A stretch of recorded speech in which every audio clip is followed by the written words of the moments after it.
Bien, Ok, Razak. bon Dieu. C'est un Mama Kensicha. Donc, le Rabbi nous dit comme ça. Bitrilat Parashat Vayikra, Parashat HaKorbanot, au début de la Parashat Vayikra, qui est le livre en vérité qui traite essentiellement des sacrifices, plus spécifiquement. Neymar, il est dit là-bas, hein, Adam qui a écrit Mikem Korban Havayit. Question qui est rapportée, comme vous voyez, dans Chassidut. La Torah nous dit un homme de parmi vous qui apportera un sacrifice à Dieu. Paul Mouvan, a priori, la formulation n'est pas compréhensible. Et si on doit prendre le texte dans son sens élémentaire, Bemikem, vous savez, Mila Adam, et de parmi vous, on est en relation avec le terme un homme, donc l'homme de parmi vous, Adam Mikem Yakriv Korban, c'est un homme de parmi vous qui va apporter un sacrifice. Par contre, Yaakov, on ne voit pas le texte. Hein. On ne voit pas le texte. On voit que des fichiers.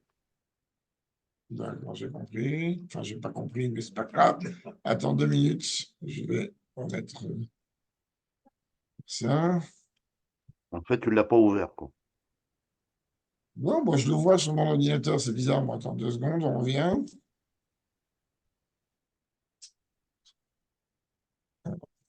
Il ne me donne pas le.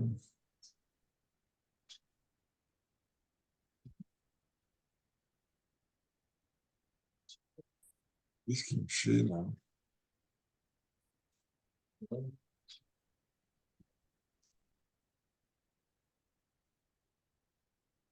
Tu peux arrêter en attendant peut-être l'enregistrement. On va reprendre. Mets sur pause. Attends, j'ai ouvert le fichier. On va recommencer.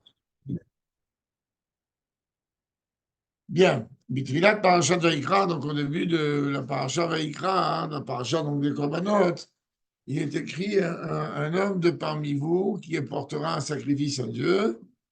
Et le rabbi dit qu'a priori, on ne comprend pas réellement la formulation de cette phrase, ce texte, si on est en train de venir nous dire que le Mikem, c'est-à-dire de parmi vous, est en relation avec le terme Adam, c'est-à-dire un homme, alors on aurait dû, la Torah aurait dû dire Adam Mikem Yakriv Korban, et Tov, Adam Mikem Yakriv. La Torah aurait dû dire un homme de parmi vous qui portera un sacrifice.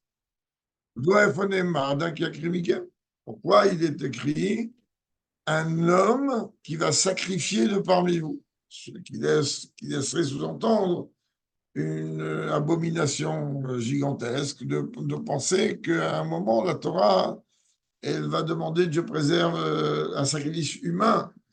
C'est très bien que toute la Nékouda, l'une des Nékoudotes les plus essentielles avec d'Avraham Avinu, par rapport à sa connaissance de Dieu, était justement le fait de s'éloigner de ce qui était coutume fréquente à son époque, sacrifice humain. C'est la question qui s'est posée beaucoup plus grande. Quand Dieu a voulu le tester, avec quoi il a testé? Il lui a dit, tu vas sacrifier ton fils. C'est-à-dire que là, Abraham, il aurait pu faire une véritable révolution, dire, attends, mais moi, oublie que ce soit seulement mon fils que tu me demandes de sacrifier, mais ça fait penser au culte païen. Et là, on voit encore une fois qu'Abraham, il n'a rien dit, ni que c'est son fils, ni que par rapport à ce qu'il aurait pu penser que c'est un culte païen. Donc, a priori, la formulation ici me laisse croire et sous-entendre que, alors que ce n'est pas le cas, parce que le pshat, tout le monde le comprend, me laisse sous-entendre que Dieu demande un sacrifice de nous-mêmes.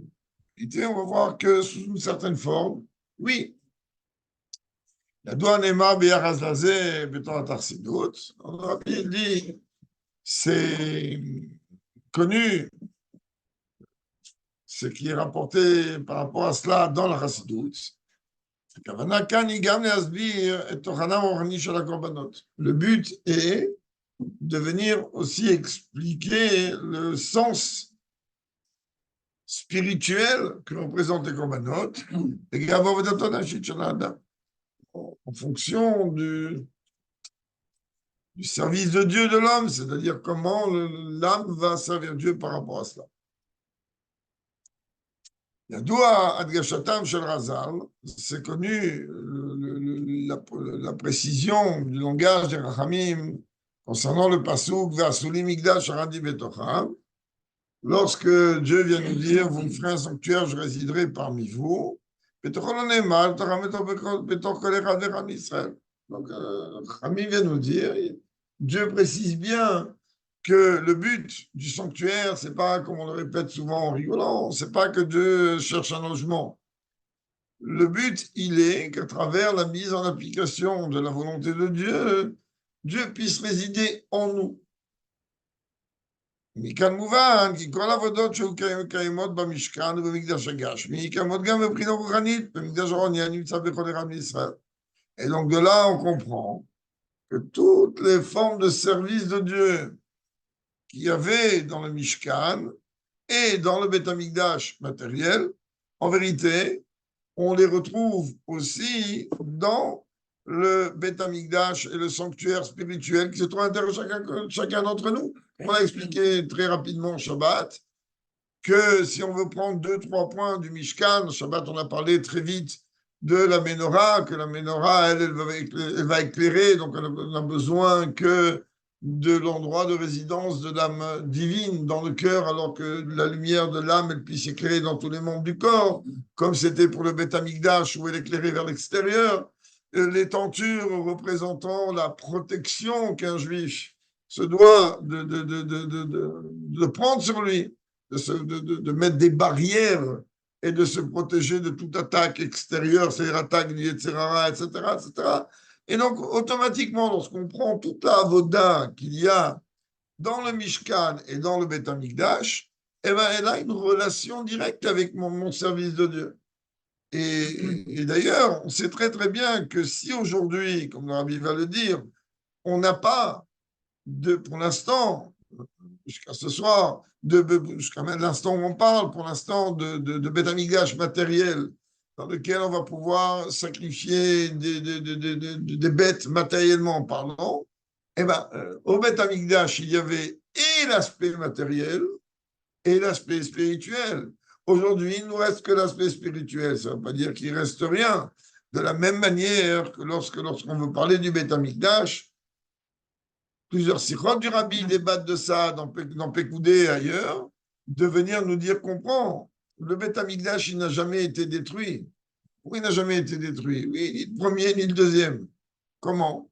Puisque l'essentiel du Beth Amikdash, c'est une certaine vision, alors c'est le fait de la résidence de Dieu dans ce monde.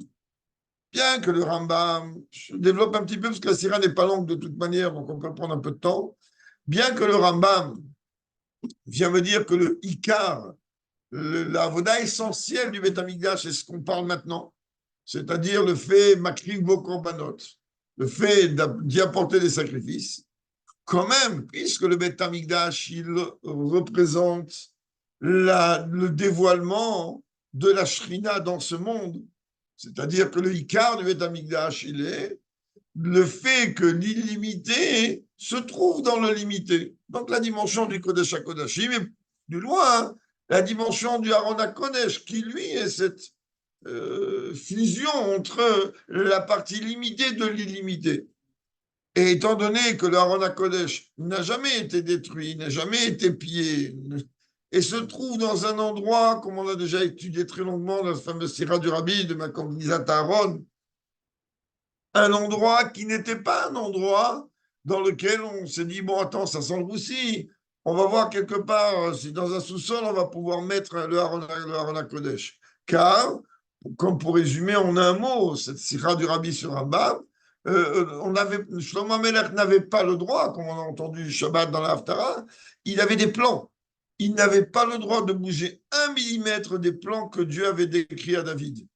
Et donc, au millimètre, il devait retracer ce que Dieu a dicté à David. Et dans ce que Dieu a dicté à David, eh ben, il y avait 7 endroits, c'est ce que le Rabbi comprend, on ne va pas refaire la sira maintenant, ce que le Rabbi comprend et nous fait comprendre du Rambam, que l'endroit dans lequel se trouve aujourd'hui le Aaron HaKodesh et toutes les pièces essentielles, la manne, l'huile d'onction, les fers à para, le bâton, toutes ces choses-là, les Ratrila, c'est sa place. Alors, bon, je ne vais pas ouvrir le débat, je ne vais pas maintenant rentrer dans cette sira, ce n'est pas le but réellement ici, mais en vérité, le rabbi, il dit, comprend que lorsque Dieu ordonne de construire le Beth Amikdash, il donne une instruction que le Aaron HaKodesh a 2 endroits qui lui sont appropriés.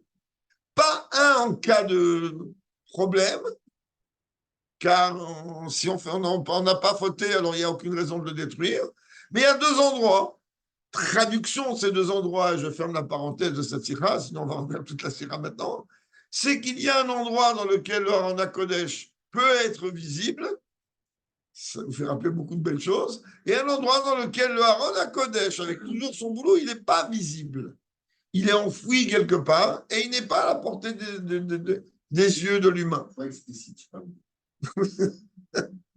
C'est-à-dire que quand on est en train de parler de dimension de Gdusha de très très haut niveau, eh ben, il y a deux situations, si l'on peut dire. Une situation où le Kohen Gadol peut voir c'est la Gdusha qui se dégage et qui réside dans l'Aaron HaKodesh, et une autre situation dans laquelle même le Kohen Gadol et même peu importe qui ne peut pas voir ce Gilou et l'Okut qu'il y a dans l'Aaron HaKodesh, car il est voilé pour l'instant. Et c'est pour ça que Dieu, d'après le Rambam et d'après toute cette tirade, a priori, les Khatrila, il a prévu 2 endroits. Et à partir du moment où il a prévu 2 endroits, un dans lequel, tant qu'on ne faute pas, tout va bien, parce que Dieu, il aurait très bien pu, en vérité, laisser uniquement un endroit exclusif en disant, ben voilà, c'est là. Et puis, si vous faites les clowns, eh ben Dieu préserve, on va tout vous prendre et aller courir derrière. Non, Dieu il a dit, il y a un endroit dans le Beit Amikdash lui-même, il fait partie des plans du Beit Amikdash, partie intégrante du Beit Amikdash. Certes, aujourd'hui, ce terme-là, malheureusement, il représente la clipa au plus haut niveau dans des tunnels tortueux, d'accord? Mais là-bas, c'est un endroit initial, c'est pas un endroit échappatoire. C'est un peu une analogie comme l'homme avec les 7 femmes. Il a le droit à 7 femmes, il y a 7 femmes qui sont écrites pour lui. On a eu l'approprié. Il y a 7 Zivugim, oui, d'après une DA. Les substances, enfin, le Aaron HaKodesh et tout le reste, ils ont été dans le Beth Amikdash déjà. Oui, c'est tous les originaux depuis Moshe Rabbeinu. Non, ils ont servi pendant un certain temps. Et une 60aine d'années environ, je parle de 68 ans, 70 ans, je ne me rappelle pas il faut voir dans Rambam, que le roi les a fait enfuir parce qu'il a dit. Pardon?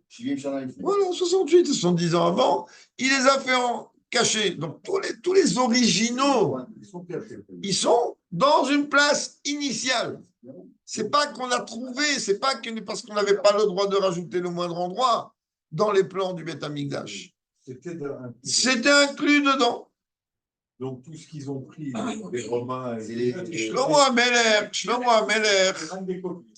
Ameler, il a pris, il avait 10 ménorotes, 10 shulchanot. Il y avait, alors seulement, pour rigoler, Milton Ibn Yehuda, quand les Romains sont venus, ils n'ont pas retourné pour voir que ça venait de AliExpress, ce qu'ils ont pris. Oui, bon, mais c'est une manière de parler. C'est sûr qu'il y avait de la Gdusha dedans.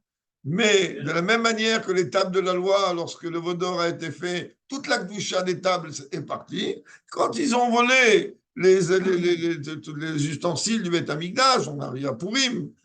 Alors, dans ce cas-là, il est clair et net que toute la Gdusha qu'il y avait dedans a disparu et resté le métal. Métal précieux, un poids honorable.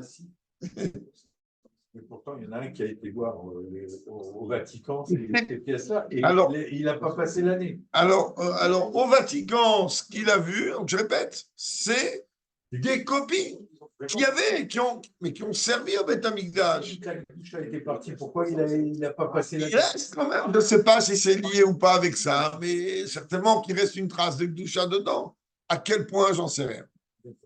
Moi, ça Donc- aurait servi si jamais Dieu n'avait pas détruit le Davidash. Ça aurait servi à quoi ces endroits? Mais c'est vrai que ça a été détruit. C'est un Marsan. C'est pas un Marsan. Dieu, ça on croit ça, parce que c'est un endroit dans lequel, de toute façon, il pouvait. Il Et ce que le rabbi ressort de ce que je me rappelle de la Sikha, ce que le rabbi ressort, Makom Gizat Aaron, c'est que du fait qu'on n'avait pas le droit de toucher aux plans initiaux du Beth Amikdash, que même David n'avait pas le droit d'y toucher, d'accord? Dans ce cas-là, si tu viens me dire, toi Rambam, d'après l'Alacha, qu'on est venu avec des souterrains, un patin, un couffin, etc., c'est que Dieu voulait que ce soit partie intégrante. Ah, maintenant, qu'est-ce qu'on aurait fait de cette partie si on n'avait pas fauté? Oui, je suis d'accord pour rien. Mais comme Dieu a vu qu'effectivement on allait faire les clowns, et dans ce cas-là, voilà. Allez, messieurs, on revient dans notre sikha avec votre autorisation. Car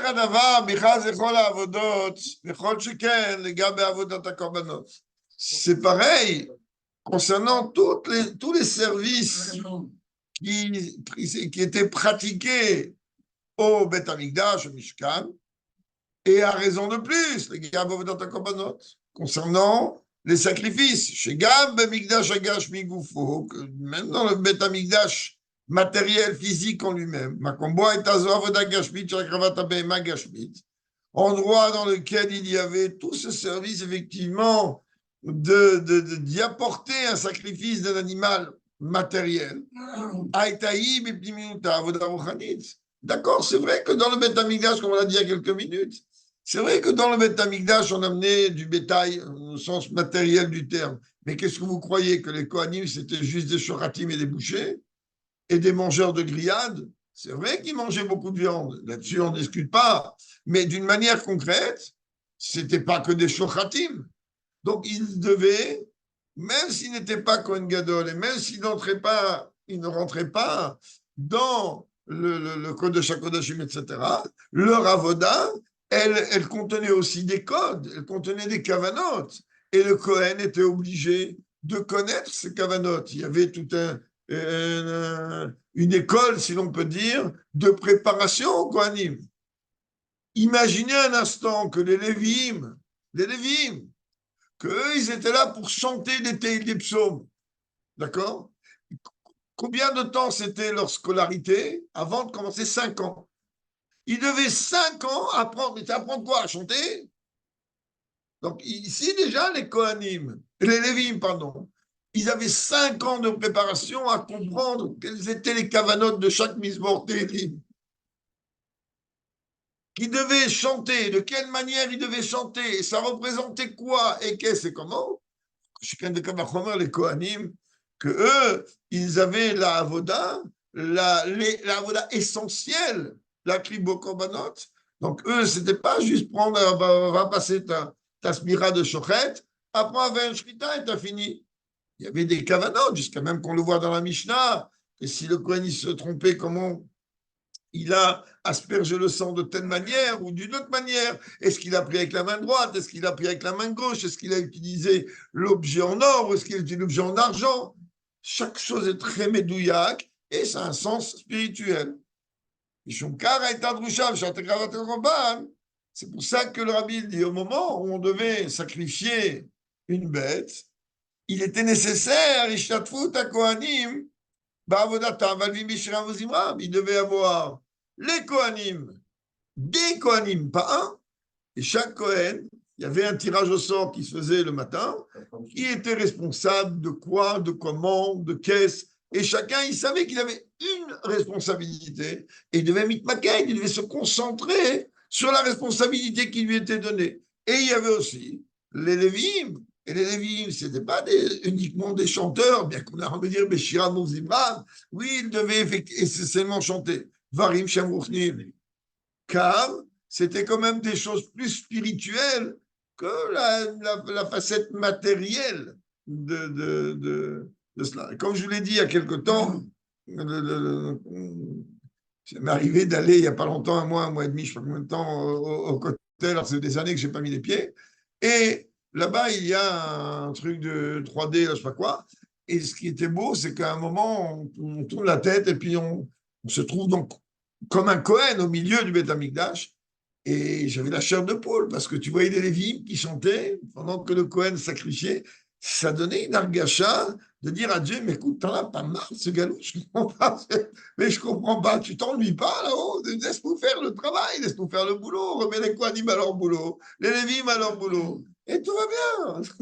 Qu'est-ce que tu nous embêtes avec ton galout, avec ton Hamas et ton Hezbollah et ton je sais pas qui là. Stop, amène la Géoula. Ça, c'était pour un sentiment. Neymar Bezoar, Zohar, il dit, de Karne Bershai ou Ruta de Liba, que les Kohanim, en vérité, que toi, tu prends de simples shochatim, de simples personnages qui ont appris des lois de Shrita, toute leur avoda était en vérité une avoda qui était profonde, qui émanait du cœur, donc était cachée. C'est-à-dire, tout était lié avec la pensée et avec le cœur, avec les kavanot. Prinatam Shacham, Imar, les Mata. Eux, donc, le Kohen, comme on voit dans Birkat Kohanim, entre autres, ils sont mamchir les choses du haut vers le bas, et les Lévi'im, ils font le travail inverse. Et les Lévi'im, et les Lévi'im, puisque leur rôle était de chanter et d'utiliser des instruments de musique alors de l'époque. Alors à ce moment-là, c'était aussi une manière d'élever les choses du bas vers le haut. Donc là, on avait comme dans toute la dimension du service de Dieu, les deux mouvements, du haut vers le bas et du bas vers le haut. Donc,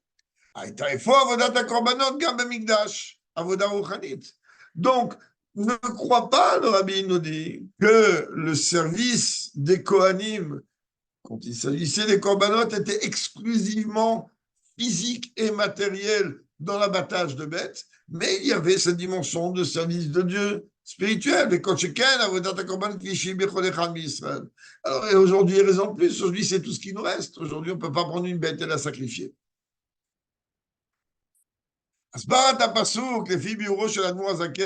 Alors, la question, tout le monde la connaît, la réponse, tout le monde la connaît. Et là, le Rabbi vient nous dire ici, nous rafraîchir la mémoire. Il dit, ben, l'Admour Azaken, il explique ce verset-là, la question qu'on a soulevée. Pourquoi la Torah utilise un langage inversé qui pourrait laisser sous-entendre et croire que elle attend que je me sacrifie. Alors, en vérité, la Torah ne raconte pas d'histoire. Oui, elle veut que tu sacrifies, mais sacrifie quoi? Alors, comme ça, Noazaken explique. Adam qui écrive, virgule, un homme, chez Adam, on sait l'itkarev le lokut. Le mot korban est la même étymologie du terme kirouv, le itkarev. Alors, un homme qui veut se rapprocher de Dieu, parce qu'on comprenne bien, un sacrifice, c'est rapprocher, élever vers Dieu, offrir à Dieu nos forces et nos sens. C'est ça le korban. Il y a une maroquette dans ça.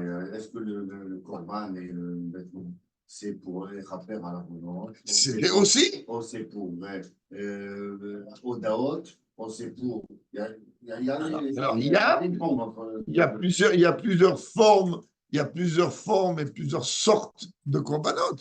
Le korban là, c'est pour dire à Dieu merci. Le tamid il est pour mechaper les avonot. Comme on dit que le tamid shacharit, il mechaper les avonot depuis l'après-midi de la veille jusqu'au lendemain, au moment où on apporte Et ensuite, le tamid shel ben arbaim, lui, il réparait les fautes du matin jusqu'au moment où il est amené. Maintenant, par ça et toute forme, il y a korban khatat, korban ola. Et chacun de ces korbanot, il a des règles. Et entre autres, on voit bien que même Rashi, comme on a vu ce matin, dans le Ritat, Rashi, lui, il a rien de dire, comprend, tel vêtement, ça ne peut pas être le vêtement du Kohen, car le vêtement du Kohen, il nécessite tant de fils et tant de matériaux, ce qui n'est pas le cas ici. Donc, chaque chose est très, très, très, très précis. Donc, même les korbanot, ils ont une précision tout à fait particulière. Donc, alors, qu'est-ce qu'on lui dit? Dieu, il attend que l'homme, il se donne de lui-même, pas qu'il se sacrifie. C'est pas qu'on va prendre Dieu préserve, sacrifier un humain. Mais l'homme, il a besoin de se donner à Dieu. En deux mots, de la même manière que lorsque les Chachamim nous ont fixé des jeûnes, se basant un petit peu sur le jeûne qui est Midoraïta, qui est celui de Yom Kippour. Ce jeûne-là, on ne peut pas le bouger avec toute la rigueur que cela compose. Alors, comme la Bourazaken rapporte dans Girat Tchouva, que les gens confondent que Tchouva égale jeûner, ce qui est totalement faux. Rabbi, il dit, le jeûne, quand on fait Tchouva, c'est qu'après qu'on a fait Tchouva, c'est le Korban Olah, c'est le cadeau que l'on apporte à Dieu pour paraître devant lui digne, de la même manière comme si on n'avait jamais fauté. Donc, maintenant, pourquoi un jeûne? Quel rapport avec un jeûne? Il y a des gens que eux, tu es en train de les rendre service quand tu leur dis ne mange pas 24 heures. Il dit super, je fais le régime, ça tombe bien. Alors, de la même manière que le jeûne, en vérité, brûle les graisses du corps, de la même manière, comme ça, le corban était consumé. Donc, il y a cette forme de parallèle. Alors maintenant, lorsqu'on est en train de nous dire que Mikem Korban Lavaye, de parmi vous un sacrifice pour Dieu, cela en vérité inclut deux détails. Aleph Mikem, d'abord ça doit être de parmi vous. Korban Mina Nefesh Elokit Sheba Adam, c'est qui toi? C'est qui toi le juif? Toi, tu es tout simplement ton âme divine. Donc oui, ton âme divine, tu dois la rapprocher de Dieu. Korban Milachon Kirouf. Bête, Mina Behem. Mais tu ne dois pas seulement l'âme divine la rapprocher de Dieu. Tu dois aussi sacrifier, peut-être surtout, ton âme animale. Cet animal qui se trouve dans le cœur de l'homme. Il en est donc l'âme animale. Et que sur les carnes, même je pas souk, mina bakar, mina tson. Ça, qu'ensuite le verset il continue à détailler le gros bétail, le menu bétail. Et nous prêter à Dargot, je n'avais pas mis, que Vijalam nous apprendra dans ses doutes. C'est en vérité différents niveaux de l'âme animale, comme c'est expliqué dans le monde de Chassidut. On sait très très bien que le Yetzirara, ou l'expression de l'âme animale, est là en fonction de l'expression de dévoilement de la lumière divine. Plus la lumière divine, elle s'exprime, et plus le Yetzirara, il est conséquent, donc il est fort. C'est pour ça qu'après la destruction de Beth Amikdash, alors il pouvait y avoir des situations et des circonstances qu'on n'aura jamais maintenant.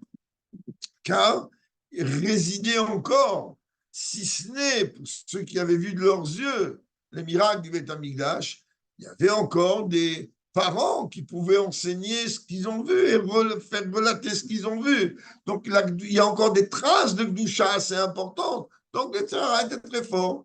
C'est pour ça qu'à l'époque de la Mishnah, par exemple, alors on pouvait trouver une situation dans laquelle le plus grand des voyous pouvait devenir le plus grand des maîtres et le plus grand des maîtres pouvait devenir le plus grand des voyous. Aujourd'hui, il n'y a pas réellement ça, car il n'y a pas de vrais voyous et il n'y a pas non plus de vrais maîtres. Parce qu'aujourd'hui, l'obscurité elle est tellement grandiose qu'il n'y a pas. Sans trop on voit comment Resh Lakish, qui était un brigand de très haut niveau, est devenu un des plus grands maîtres de la Torah orale. Et comment on voit comment Rabbi Akiva est devenu le maître des maîtres de la Torah orale, etc. Et puis on voit comment Elisha ben Abouya, qui était l'un des maîtres de Rabbi Meir Balanès, il s'est retrouvé de l'autre côté, dans les niveaux les plus bas. Alors, pourquoi je vous parle de ça maintenant? Parce que le Yetzirara, de cette époque-là, il est appelé Koharshor. Il avait la force d'un taureau Shornagar, d'un taureau qui encorne. Parce qu'à l'époque, il y avait un dévoilement, une trace de dévoilement de Dieu tellement grande que le Yetzirara était conséquent. Aujourd'hui, chez Sebzoura Israël, aujourd'hui, c'est une mode. Aujourd'hui, quand on faute ou quand on écoute un Yetzirara, c'est parce que la mode, elle nous dirige vers aujourd'hui, il y a une mode. Le move, Taïch. Aujourd'hui, c'est le move. C'est pas que réellement qu'on est en train de vouloir faire les fous, de dire on va aller contre la volonté de Dieu. Donc, ça que la Torah dit, Mina Bakar, Mina Tzon. Alors, tu peux avoir un Yetzirara que lui, il est Kohar Shor, tu peux avoir un Yetzirara qui est Kohar Sebzoura. Il y a plusieurs niveaux.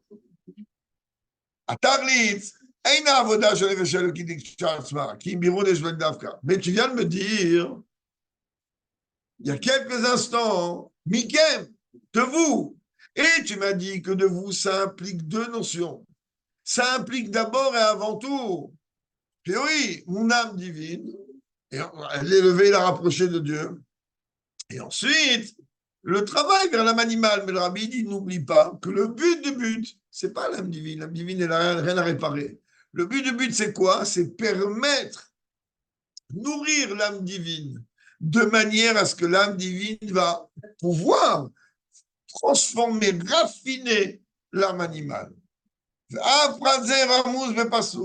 ce détail, le rabbi dit qu'on vient de souligner, il est sous-entendu dans le verset.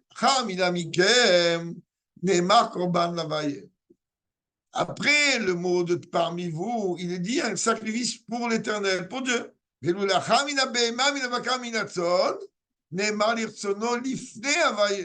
Alors que dès qu'il est venu me dire qu'on est en train de parler d'animaux, et de gros bétail, et de menu bétail, là on dit c'est pour la volonté de Dieu, mais comment on parle de Dieu ici? L'ifne Havaye, un niveau encore plus haut qu'Havaye. Quand on est en train de me parler du travail de l'âme divine, alors l'âme divine elle est connectée avec Yudke Vavke, avec Havaye. Mais lorsque l'âme divine elle est en train de faire le birour de la Nefesh Bahamit, alors on arrive à un niveau qui est avant, encore plus haut que Havaye, comme le jour de Yom Kippour, l'Ifne Havaye et Titaro, c'est-à-dire un niveau qui est au-delà de Yudke Vavke pour pouvoir recevoir la purification. L'Ifne Venalit li Havaye. Donc, quand on travaille, on transforme l'âme animale, ça vient beaucoup plus haut que Havaye.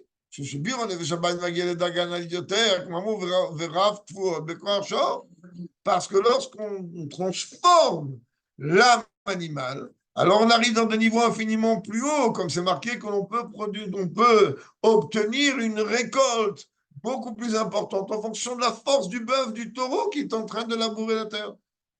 Et donc, quand on est en train de transformer cette Nefesh Bahamit, alors c'est exactement comme tout le but du monde. Il y a la dimension de la lumière telle qu'elle est lumière, et il y a un niveau infiniment plus haut qui est la transformation de l'obscurité en lumière. Que ça, c'est infiniment plus haut. C'est exactement le même système ici.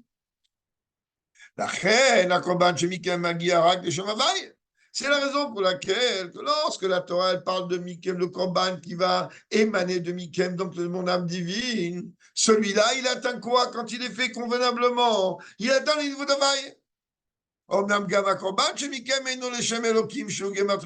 Mais tu vois bien que quoi?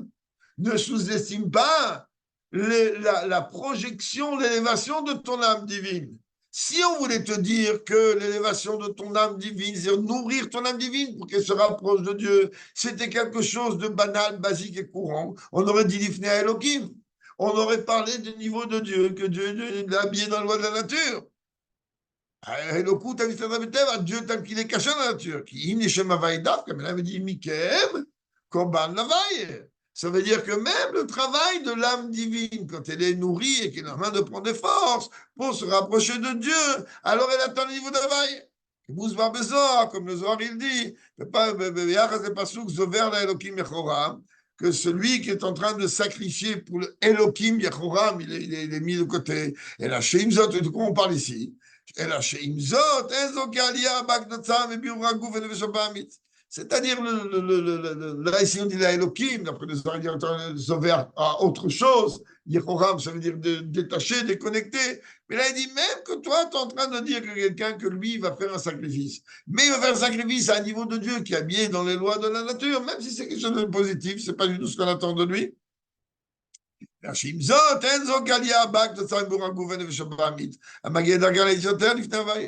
Et lorsque tu es en train de prendre cette Nefesh Bahamit et tu es en train de la transformer et tu es en train de l'élever, alors tu atteins des niveaux beaucoup, beaucoup plus hauts. Les malins, je t'ajoute les gamres, au-delà de tout l'enchaînement des mondes. Comme le Zohar, il dit, comme on a déjà dit que le Tanya rapporte ça, par exemple, dans lequel le Zohar, il dit que lorsqu'un juif, il est en train de dire non à son Yetzerara, et qu'on va lui faire la guerre, alors, quand la Sitra Chara, elle est courbée, alors automatiquement, le kavod de Dieu, il s'exprime dans tous les mondes. Or, Ça veut dire qu'il y a une lumière de Dieu gigantesque, mais elle brille, elle s'exprime dans tous les mondes sans le moindre voile et sans la moindre limite. Donc, le Icar de ma avoda dans ce monde, il n'est pas seulement nourrir mon âme divine, que ça, c'est quelque chose de très bien, mais le Icar de ma avoda, il est quoi, hein? Le birouk de Neshama Amit. C'est de prendre cette Neshama Amit et de la transformer. Et comme ça, je permets, kaviachol ou sans kaviachol, à Dieu lui-même de s'exprimer dans tous les mondes d'une manière identique.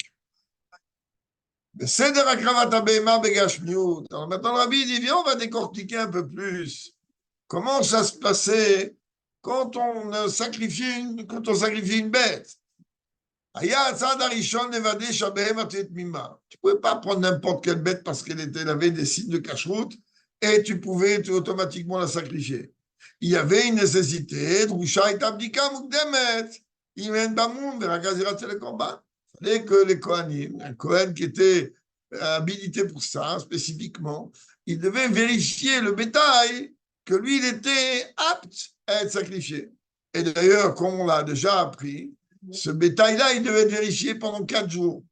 C'est l'une des raisons pour lesquelles, entre autres, que le minhag chez Chabad concernant les slichot, il est au moins 4 jours avant Rosh Hashanah.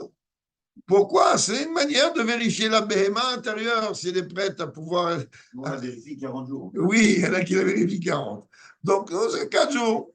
Alors... c'est pareil quand on est en train de parler des sacrifices concernant le sens spirituel. בעבודת הקורבנות הבהמה הרוחנית צריכה להיות over להקרבת הנפש הבאמית להווי, השתדלות של בהמה, הנפש הבאמית תהיה שלמה ולא יהיה ברור. Même cette âme animale, on doit la vérifier. On doit la vérifier qu'elle va être apte à s'élever, donc, à sacrifier Kaviachol pour Dieu, c'est-à-dire qu'elle n'a pas de défaut. On n'a pas de défaut, mais c'est la source des défauts. C'est la raison pour laquelle que la première chose que l'on fait, on va d'abord vérifier. Qu'est-ce qu'on vérifie? Alors, Adam, Bechol Pinot Nafsho. Un homme, il doit vérifier dans chaque coin et recoin de son âme. C'est-à-dire aussi bien dans les notions intellectuelles et les mentions intellectuelles, ou que ce soit dans les midot, les notions émotionnelles, ou bifrat les vushim, et pas seulement mes niveaux intellectuels ou émotionnels. Il y a encore plus que ça que je dois vérifier. Les vêtements de l'âme, c'est quoi un vêtement? C'est le moyen d'expression de l'âme, c'est penser, c'est paroles et ses actes. Pour voir qu'est-ce qui ne va pas. Qu'est-ce qui ne va pas dans ma façon de penser? Qu'est-ce qui ne va pas dans ma façon de parler? Et encore pire, qu'est-ce qui ne va pas dans ma façon d'agir? Et à partir de là, venir réparer ça. Et pour que cette vérification, elle va être honnête, sincère, chacun se connaissant, pas faire cette bdika comme quelqu'un qui est en train de faire, comme on dit, chavilot, pour lui, comme on dit chez nous en russe, à la babala. Alors, il doit savoir que la bdika, c'est quelque chose qui dépend, sa vie, elle dépend de ça.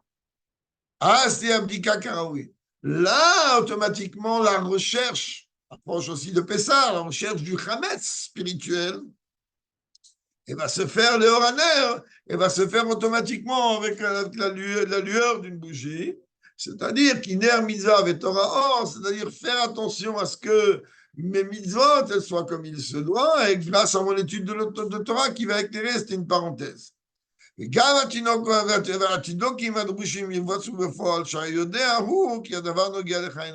les enfants, Rabbi, ils doivent faire aussi cette forme de bdika, car sa vie en dépend.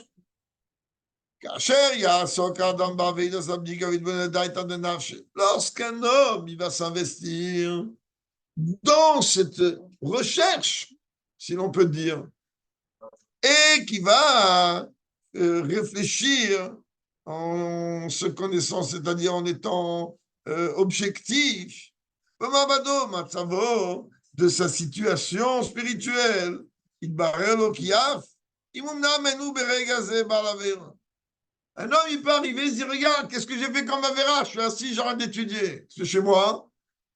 Tu me demandes de faire un bilan. Je suis un bon juif, je suis assis, je dis Chassidut. J'aurais pu être Dieu préservant en train de faire une Avera, je vais très bien. Même si en vérité, tu t'aperçois que toute la Avérote que tu as fait sont effacées, tu as fait, tu vois, surtout. Merveilleux. Mais n'oublie pas qu'est-ce qu'il dit David.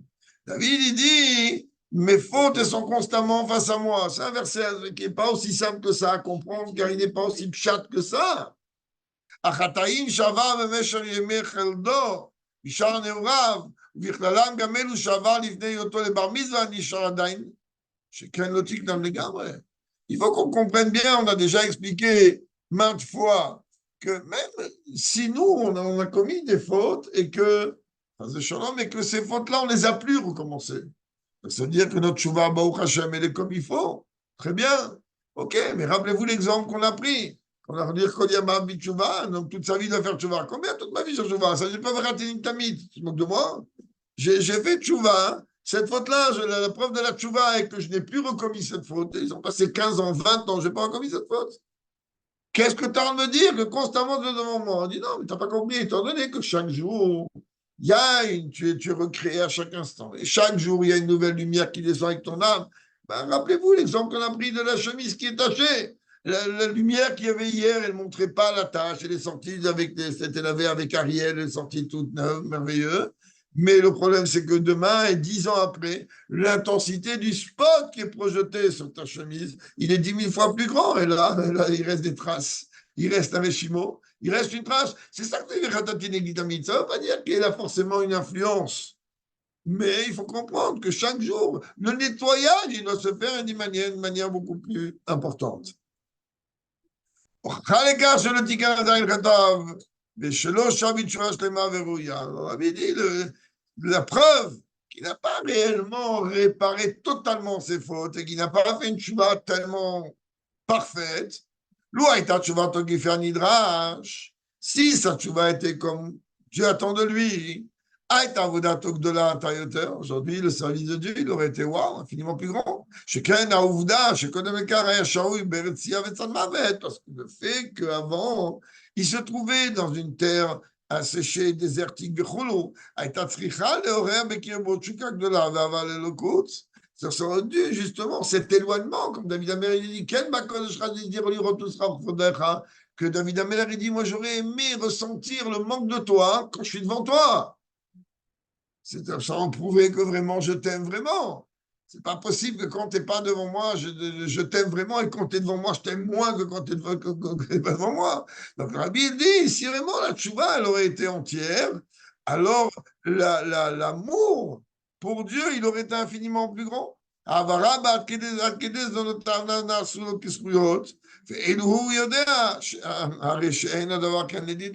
C'est-à-dire arriver en vérité à une tchouva, il a c'est-à-dire que Dieu va changer, va transformer ses fautes volontaires graves, vous faites les malus en bonus. Et ce n'est pas le cas, et il le sait que ce n'est pas le cas. Donc à partir du moment où il sait que ce n'est pas le cas, c'est une preuve que même si tchouva il y a, et même si pardon il y a eu, il y a encore des traces. Et cette trace-là, attention, un jour le spot va être tellement fort que tu vas voir comme s'il n'a jamais bougé la tâche. Drame. Au contraire, au moment où l'homme il fait un bilan dans lequel il va réfléchir où il en est réellement, vraiment et sincèrement, sans vouloir se passer l'anniversaire sur l'épaule, sans vouloir se tromper lui-même. Là, il va s'apercevoir que mais quel rabbin tu es, mais quel monsieur tu es, et quel juif parfait tu es. Regarde dans quel état tu es. Tu es dans une boue, dans Choltat, est-ce qu'il n'y en a pas? Et là, tu vas t'apercevoir que pas seulement les avérotes pour lesquelles toi, tu étais persuadé en fait tchouva, et tu ne sont pas transformés en mérite. Et la haf nous travaille, mais la vera, elle est encore là. Dans ce cas-là, oui, tu peux être entraîné, même si tu ne vas pas fauter réellement. Tu peux encore avoir dans ta bouche encore le goût de la Avera, mais n'oublie pas une chose, mon chéri, une Avera, elle va emmener à Dieu préserver une autre Avera. Dans ce cas-là, même si je te dis, qu'est-ce que tu fais chez moi? Je n'ai pas fait là. Qu'est-ce que tu fais chez moi? Contrairement aux choses positives, même que la traduction elle est qu'une bonne activité, une bonne pensée, Dieu il associe à l'action. Mais il y a un chat connu que Dieu il la considère comme une action. Dans le cas de la Vera, c'est pas pareil. Une mauvaise pensée n'est pas associée. Tant que tu n'as pas, Dieu préserve, franchi le pas et commis concrètement, ni en haut ni en bas, on va t'accuser en bas, c'est clair que non. Et en haut encore moins. On dit non, ok, Marshava, un homme, comme la Gemara rapporte dans Bava Basra, là-bas le Tanya le rapporte, un homme, il ne peut pas arrêter de penser. Au contraire, c'est ça tout le travail du Yetzirah, même chez le Benoni, qu'on a vu longuement. Chez le Benoni, il le défonce encore plus que n'importe qui de Marshavot Zarot. Seulement, qu'est-ce qu'il fait le Benoni? Il le repousse avec ses deux mains. Mais les Marshavot Zarot, ils sont là. Le Benoni ne peut pas se tromper et dire je suis un sadique, parce qu'il n'est pas Maouz Bera, parce que lui, il n'est pas dégoûté de ce que Dieu interdit, et il peut avoir ses pensées arriver vers lui. Alors, la différence est que lui, il ne les laisse pas mijoter dans la tête, et donc automatiquement, il n'a pratiquement aucun risque que ça. Je dis bien, il n'a pratiquement aucun risque que ça va le mener à l'action. Et lui, on ne va pas le pénaliser par rapport à ça. Il a un Yetzirah, qu'est-ce que tu veux chez lui? Le Yetzirah, c'est un moteur à détruire, c'est un moteur à pourrir.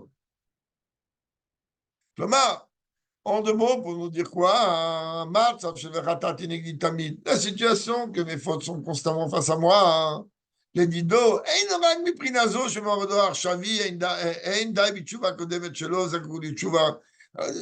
dit que mes fautes sont constamment devant moi, Rabbi dit, ça ne veut pas dire que dans son cas, lui, alors la situation actuelle dans laquelle il est, c'est pas suffisant la tchouva précédente et que lui, il nécessite une tchouva plus haute que ça. Et la gamme est pris nazo chez l'otiken klal et tignana.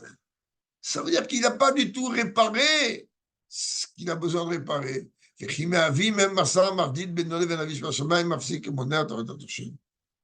Mais malgré tout, Baruch Hashem, ça ne l'empêche pas. Il n'y a pas de muraille, il n'y a pas de voile entre lui et Dieu. Lorsqu'un homme il réfléchit par rapport à tout ce qu'on vient de dire,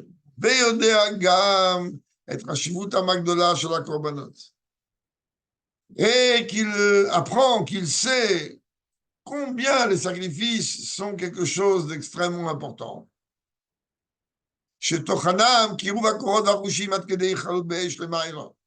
Que leur contenu, leur sens, il est rapproché justement les sens et les forces afin à ce que cela soit totalement fusionné avec le feu d'en haut.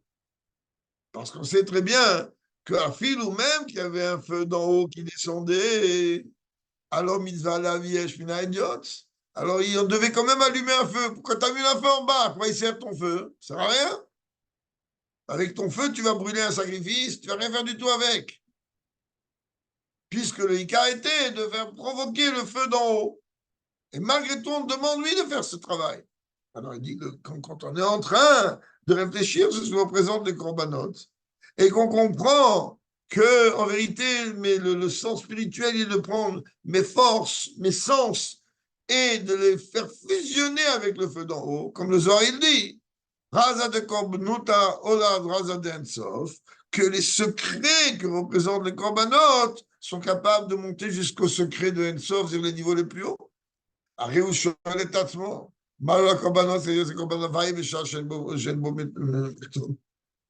Il dit, mais qu'est-ce que...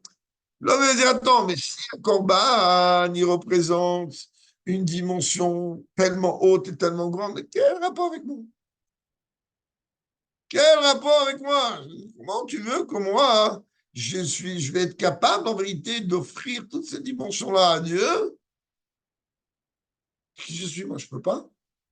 Quel est ta pour pouvoir répondre à cette question? Le rabbi précédent rajoute et dit, voici que vous le rabbi précédent rajoute sur l'explication d'Admorazaken lorsqu'il traduit de parmi vous. Le rabbi précédent, il dit Mikem ou vachem adavar taloui. C'est pas seulement de parmi vous. La chose, elle dépend que de vous. La mort, mamado matzavo beovo. Malgré ta situation spirituelle présente et passée, taloui adavar bachem. La chose, elle dépend que de toi. Et chaque juif, il a la capacité de pouvoir dire, comme c'est marqué dans Tanaïm Eliyahu, toi, tu dis, mais quel rapport moi j'ai avec les Avot? Oui, c'est bien, c'est vrai que le seul rapport que tu as, c'est un rapport de famille, d'héréditaire et tout ce qu'on veut. Mais d'une manière concrète, sache que oui, un juif, il doit se dire, quand est-ce que mes actes, ils vont ressembler, ils vont atteindre à mon niveau, le niveau d'Abraham, Yitzhak et Yaakov. C'est maintenant, pour conclure, comment matériellement on sacrifiait une bête dans le Beth Amikdash, dans le Mishkan. On a dit tout à l'heure qu'il fallait d'abord la vérifier et voir qu'elle ne portait aucun défaut. Ah, voilà, maintenant elle n'a aucun défaut. De l'amour. Qu'est-ce qu'on a lui faire? On doit l'égorger. Shrita. Aflara Shrita. Ishar Gouva Shalabé Machalem. Comme on sait très très bien, c'est quoi la différence entre une bête qu'on vient d'égorger et une bête qu'on n'a pas égorgée? Il n'y a aucune différence. La bête qui est égorgée, elle est juste vidée de son sang et elle n'a plus de vie. Mais le corps, il ne bouge pas. Il est là entièrement. Le corps de la bête, il est entier, oui. Et la Shemotzim, mais la trois rareim shela. On va retirer d'elle à travers le sang, qui a d'un ou un afesh. On va retirer la vie. Et après, on l'a monté sur l'autel. Endroit dans lequel était consumé même son corps matériel. Dans tous les corbanotes, on brûlait essentiellement les graisses. Alors que quand c'est un sacrifice, là encore qu'on a dit tout à l'heure, on voit bien qu'il y a une différence entre les sacrifices. Qu'est-ce qui devait être brûlé, pas comment, pas pourquoi. Alors, il dit, dans les corbanotes en général, c'était que les graisses. Dans le corbanola, le remerciement à Dieu, qui est en fait le débarrage des corbanotes. Alors, toute la bête était consumée. De ce feu qui descendait et qui dévorait. Ou Adavar de Prina Rouchanit. Qu'est-ce que ça traduit dans le sens spirituel du terme? Après qu'on a réparé nos différents défauts, il y a besoin, kaviachol, d'égorger le corps et l'âme animale. Ça veut dire quoi? Il faut retirer de nous toute la chaleur et toute l'énergie dans les plaisirs et les besoins matériels de ce monde. Mais quand tu retires le plaisir, qu'est-ce que le rabbi dit? Entends bien ce que je te dis. Les choses matérielles, elles vont rester choses matérielles. Ça veut dire qu'il ne faut pas avoir peur d'utiliser la matérialité de ce monde. La seule différence est quelle est ton approche avec cette matérialité. Est-ce que cette approche avec cette matérialité, c'est le kiff? Ou est-ce que l'utiliser en vérité, la matérialité, elle est là pour le service de Dieu et pas pour ton kiff personnel? Comme le korban, la bête, elle reste entière. Seulement, il faut retirer le souffle de vie, donc l'énergie et la chaleur. La chaîne de l'eau est damim, il n'y a pas ce sang qui bouillonne. Et alors, pourquoi j'utilise cette matérialité? Pourquoi je n'ai pas peur d'utiliser l'ordinateur pour faire des zooms? Cet ordinateur, il me sert à pouvoir transmettre la Torah partout dans le monde. Et au même moment, comme d'ailleurs il est écrit, que le vin et l'odeur qu'il provoque, alors ça détend, comme dit, qu'il y a une yachan date à ce qu'il n'y a. Oui, ça ouvre l'esprit. De là, les basra de Torah, celui qui ne va pas manger de la viande de bœuf, Là, l'odidactita Moshe Davar, mais tu peux manger sans avoir besoin de commencer à dire non. Moi, je préfère Le numéro 5. Voilà, c'est le numéro 5 ou numéro 8, ou je veux l'entrecôte, ou je ne sais pas quoi. L'arrêt d'avarzé, c'est ça que la Torah dit, que dans tous tes chemins, connais-le. C'est-à-dire que tu ne dois pas rechercher le plaisir. Ok, mange de la viande, personne ne t'a interdit de manger de la viande. Seulement, n'oublie pas que la viande, elle va donner des forces à ton âme animale. Alors fais attention, numéro 5 ou numéro 8. Il faut savoir que tout ce qu'on fait, ça doit être pour le nom de Dieu. Ou si on veut voir plus profond, pas seulement que toutes les choses matérielles vont être utilisées pour la nécessité de la sainteté. Cette chose-là elle-même, cette viande-là, numéro 5 ou numéro 8, elle va devenir un objet de mitzvah de Kedusha, Krilat Shabbat de Yom Tov. Quand je vais la mettre dans le couscous ou dans la dave de Shabbat, automatiquement, ça va devenir une mitzvah. Ou que tzitzit mitzvah gashmi, mikaf gashmi, ou comme quand je vais prendre de la laine pour faire des tzitzit, ou que je vais prendre la peau de bête pour faire des tefillin, etc. Là seulement, on peut passer au cap de sacrifier. Ça veut dire quoi, hein? Ça veut dire que le corps et l'âme animale, ils vont fusionner avec le feu de l'âme divine. C'est marqué là-bas que ces flammes, elles sont en vérité un feu qui est assemblé avec le nom de Dieu Yudke. Dans Razal, ils me disent comme le feu d'en haut.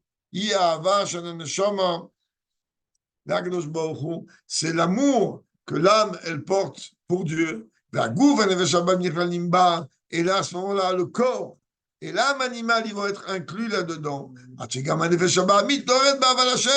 Jusqu'à même que l'âme animale elle-même, elle va être confondue, elle va éveiller, même elle, l'amour pour Dieu.